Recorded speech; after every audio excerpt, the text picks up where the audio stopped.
Hari ini 18 Oktober, Pesta Santo Lukas, penulis Injil.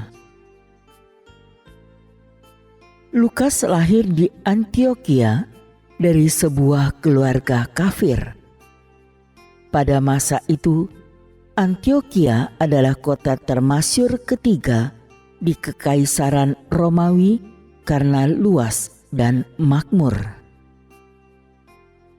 Kesanalah orang-orang Kristen pertama menyebar karena penganiayaan orang-orang Yahudi.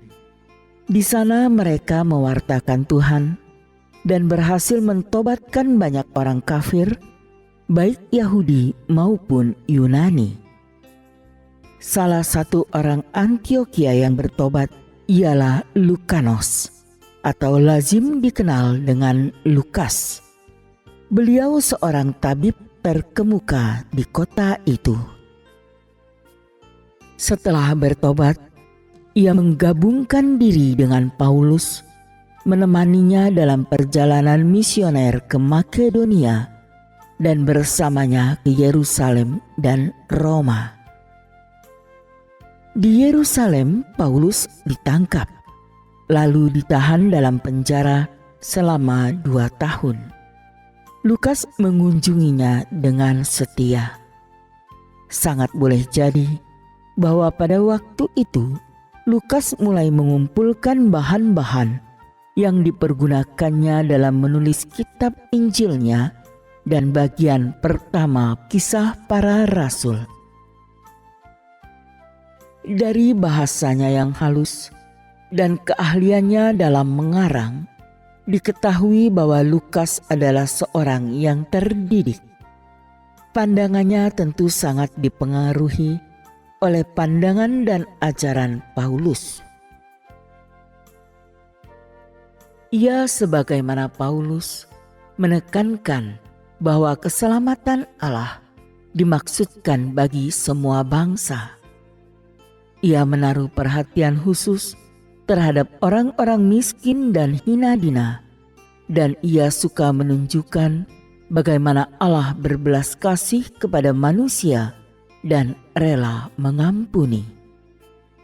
Ditampilkannya juga peranan wanita-wanita yang turut serta melibatkan diri dalam tugas perutusan Kristus, serta dengan setia melayani Dia serta para rasul. Ia seorang yang bekerja dengan teliti dan memeriksa kebenaran cerita yang didengarnya.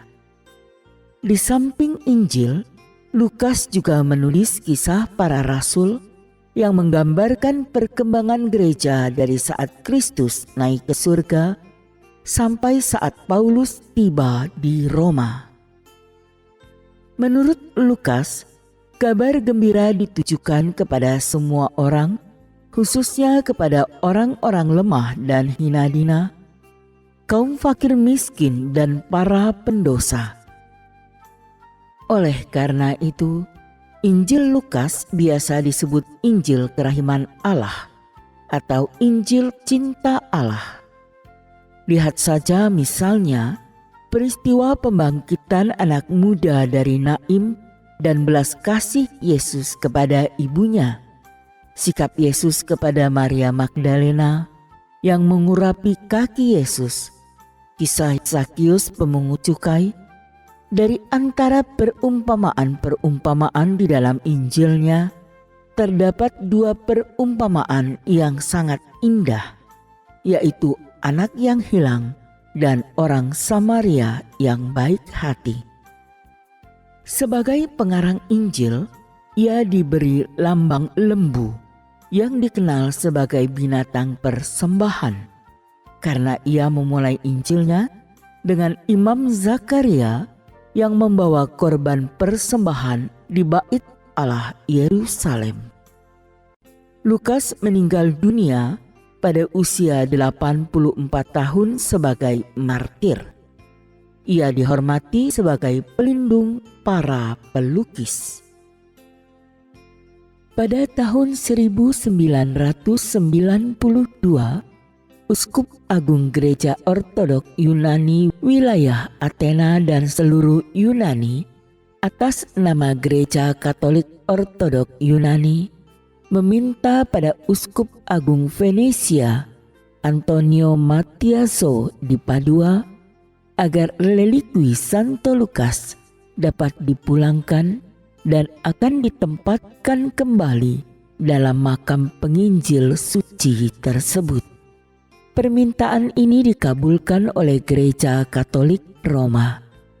Uskup Padua kemudian mengirimkan ke Hieronymus Metropolitan Athena sebagian relikwi Santo Lukas untuk disimpan kembali di makamnya di Thebes, Yunani. Dengan demikian, saat ini relikwi Santo Lukas terbagi di 3 tempat.